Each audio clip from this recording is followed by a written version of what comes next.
Hello, नमस्कार साथियों, स्वागत है आप सभी का एसकेसी क्लासेस यूट्यूब चैनल में। रीट के सभी प्यारे स्टूडेंट्स, आपकी तैयारी बहुत अच्छी हुई है और आप लोगों की तैयारी चरम सीमा पर पहुंच चुकी है। और जहां तक मुझे विश्वास है, आप सबकी रीट क्लियर हो जाएगी। कोई दबाव में नहीं आना है, पॉजिटिव थिंकिंग रखनी है।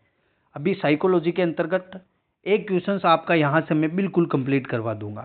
ठीक है, यहाँ से एक प्रश्न जो है आपके 100% एग्जाम में पूछा जाएगा। पाँच या 7 क्वेश्चंस करवाऊंगा मैं, उसमें से आपका एक टॉपिक पूरा क्लियर हो जाएगा और इस टॉपिक से आपके 100% एक क्वेश्चन एग्जाम्स में पूछा जाएगा। मैं और बता रहा हूँ, एक क्वेश्चन पूछा जाएगा। 5-7 मिनट की क्लास से एक क्वेश्चन आ रहा है तो फिर क्या चाहिए आप लोगों को। ठीक है, तो क्लास को शुरू कर रहा हूँ। एक बार सभी दोस्तों को क्लास को शेयर कर दीजिए और कोई नया है तो हमारी क्लास को एक बार जो चैनल को सब्सक्राइब कर लीजिएगा। ठीक है, देखिएगा पहला क्वेश्चन से।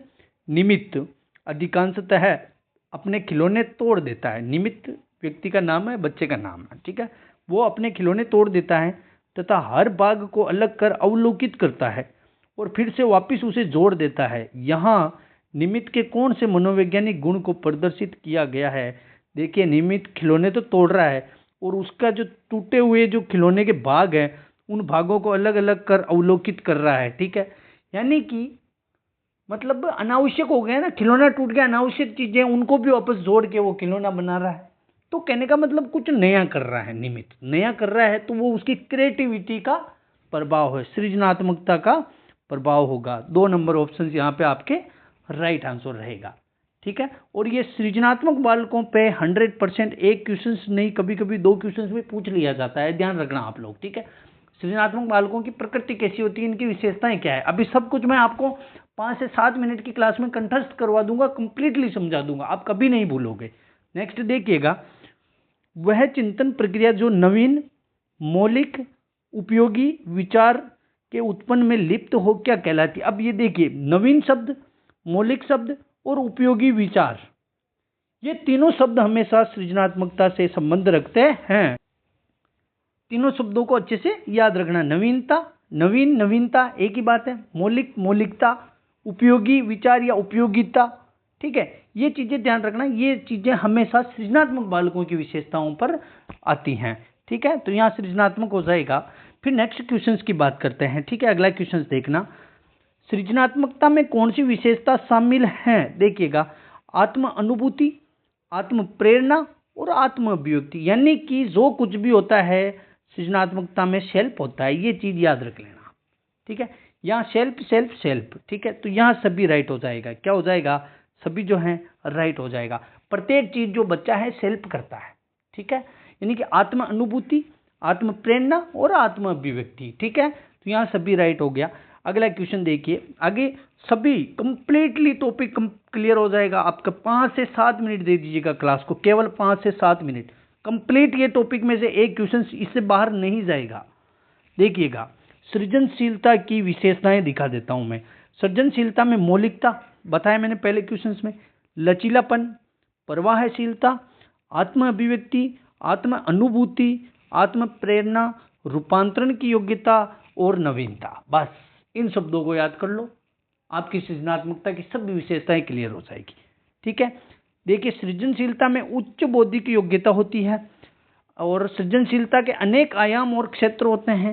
सृजनशीलता में समस्या की उपस्थिति का ज्ञान होता है और सृजनशीलता कल्पना करने तथा कल्पना की सत्यता की जांच करने की शक्ति होती है और सृजनशील बालकों में अपसारी चिंतन होता है। ये चीज मैं अलग से बता देता हूँ, काफी बार पहले भी क्लासों में बता चुका हूँ। अपसारी चिंतन पाया जाता है सृजनशील बालकों में। ठीक है, और ये विशेषताएं एक स्क्रीनशॉट ले लो आप और आपके वॉलपेपर पर सेव कर दो। ठीक है, 1 घंटा रखो, वॉलपेपर जितनी बार देखोगे उतनी बार आपको याद होती जाएगी, कंप्लीट क्लियर हो जाएगा। ठीक है, नेक्स्ट देखिएगा, कौन सा सृजनात्मकता की प्रक्रिया का सही तार्किक क्रम है। अब सही क्रम क्या है, ठीक है, देखना। सबसे पहले होती है सृजनात्मकता के अंतर्गत प्रिपरेशन। क्या होती है, प्रिपरेशन, कहने का मतलब है कि तैयारी। देखिए, यहाँ तैयारी, तैयारी और तैयारी। ठीक है, फिर बाद में आता है इंक्यूबेशन, प्रसुप्तन। ठीक है, फिर आता है इल्यूमिनेशन, प्रदीपन और सत्यापन, वेरिफिकेशन जो है सबसे एंड में होता है। यहाँ 3 नंबर ऑप्शन सही है। ये क्रम आप याद करके जाना, मैं स्टार लगा रहा हूँ, एक न एक एग्जाम के अंतर्गत ये क्वेश्चन जो है छपेगा, किसी भी पारी में छपेगा 100%। ठीक है, नेक्स्ट देखिएगा, भारत में सृजनात्मक परीक्षण की रचना किसने की थी? सृजनात्मक परीक्षण पे क्वेश्चन काफी बार पूछा गया है। ठीक है, सृजनात्मक परीक्षण की रचना किसने की थी? बाकर मेहंदी ने। भारत के अंदर किसने करी थी? बाकर मेहंदी ने। किसने करी थी? बाकर मेहंदी ने। अब बाकर मेहंदी ने शाब्दिक परीक्षण और अशाब्दिक दोनों परीक्षण बताए थे। शाब्दिक परीक्षण 4 बताए थे और अशाब्दिक परीक्षण 3 बताए थे। अभी उनकी चर्चा कर लेता हूं मैं, आगे देखिएगा।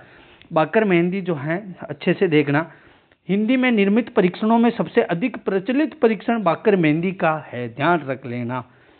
इस परीक्षण को निर्देश देने और अनुक्रिया करने में 50 मिनट का समय लगता है। इस परीक्षण में नमनीयता, मौलिकता, धारा प्रवाहिता, कल्पनाशीलता पर अंक देकर प्राप्तांक प्राप्त किए जाते हैं।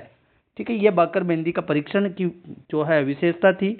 अब देखिएगा, 4 शाब्दिक परीक्षण बताए थे इसने।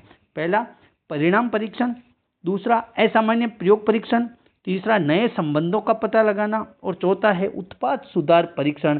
चारों परीक्षण को अच्छे से याद कर लेना, आपको क्वेश्चंस पूछा जाएगा। निम्न में से बाकर मेहंदी द्वारा सुझाए गए शाब्दिक परीक्षणों में शामिल नहीं है। ठीक है, तो 3 शाब्दिक दे देगा, एक अशाब्दिक दे देगा, ये चीज ध्यान रखनी, चारों को अच्छे से देखना है। ठीक है, फिर देखिए इसके 3 परीक्षण जो है अशाब्दिक है, वो देखिएगा कि बाकर मेहंदी के 3 अशाब्दिक परीक्षण। चित्र निर्माण परीक्षण, ये 20 मिनट का समय होता है इसमें। रेखा आकृति पूर्ति परीक्षण यानी लाइन शेप टेस्ट। चित्र निर्माण परीक्षण, ड्राइंग टेस्ट, ये 10 मिनट का होता है। ठीक है, ये 3 टेस्ट तो हैं इन्होंने अशाब्दिक दिए थे और 4 जो है इन्हें शाब्दिक दिए थे। ठीक है, 4 शाब्दिक और 3 अशाब्दिक, ध्यान रखना। बाकर मेहंदी भारत में सृजनात्मक परीक्षण का प्रयोग करने वाले प्रथम मनोवैज्ञानिक। नेक्स्ट देखिएगा, निम्न में से कौन सा समूह है सृजनात्मकता के तत्वों के संबंध में सही है? ठीक है, सही है की बात हो रही है। प्रवाह है, विविधता, मौलिकता, सहकार्यता गलत हो जाएगा। किसी के साथ मिलकर काम नहीं करते हैं, अलग ही करते हैं। प्रवाह है, व्यवहार्यता, मौलिकता, विस्तारण यहाँ पर जो है कंप्लीट है, मौलिकता कंप्लीट है, व्यवहार्यता यहाँ पर नहीं होगा, बारंबारता नहीं होती है। ठीक है, यहाँ पर जो राइट आंसर होगा प्रवाह है, विविधता, मौलिकता और विस्तारण, ये चारों जो है सृजनात्मकता के तत्वों के संबंध में सही हो जाएंगे। Option number 4 completely right answer हो जाएगा। ठीक है, फिर आखिरी क्वेश्चन देखिए, बहुत इंपॉर्टेंट क्वेश्चन है।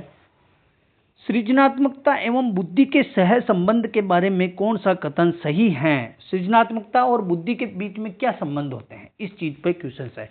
देखिएगा, व्यक्ति जितना अधिक बुद्धिमान है उतना ही अधिक सृजनशील सृजनात्मक होता है? नहीं होता है, ध्यान रखना। व्यक्ति जितना बुद्धिमान उतना सृजनात्मक होगा जरूरी नहीं है, तो यह कथन गलत है। बुद्धि परीक्षणों द्वारा सृजनात्मकता का सही मापन हो सकता है? बुद्धि परीक्षणों से सृजनात्मकता का सही मापन होता है क्या? नहीं होता है, नहीं होता है, ध्यान रख लेना। ठीक है, आगे देखिए, सृजनात्मकता होने के लिए प्राय औसत से अधिक बुद्धि होनी चाहिए। बिल्कुल सही है कि सृजनात्मक बालकों के अंतर्गत औसत बुद्धि होना तो जरूरी है, तभी सृजनात्मक, यानी कि बुद्धि 90 प्लस तो होनी चाहिए, IQ लेवल 90 प्लस होना चाहिए। ठीक है, तो ये 3 नंबर ऑप्शन सही है। बुद्धि परीक्षणों और सृजनात्मकता के परीक्षणों की विषय वस्तु में कोई स्तर नहीं होता है, गलत हो जाएगा। यहाँ right answer 3 number option clear रहेगा। कि देखिए इस चीज को याद रखना, जितना अधिक बुद्धिमान है उतना अधिक सृजनशीलता होगा, नहीं होता है, ध्यान रखना। बुद्धि परीक्षण सृजनात्मकता का सही मापन नहीं हो सकता है, यहाँ 3 नंबर ऑप्शन राइट आंसर रहेगा। ठीक है दोस्तों, बहुत ही मोस्ट एंड इंपॉर्टेंट क्वेश्चन थे ये, और फिर मिलते हैं वापस एक अच्छा टॉपिक्स लेके आता हूँ मैं शाम वाली क्लास में। ठीक है दोस्तों, धन्यवाद।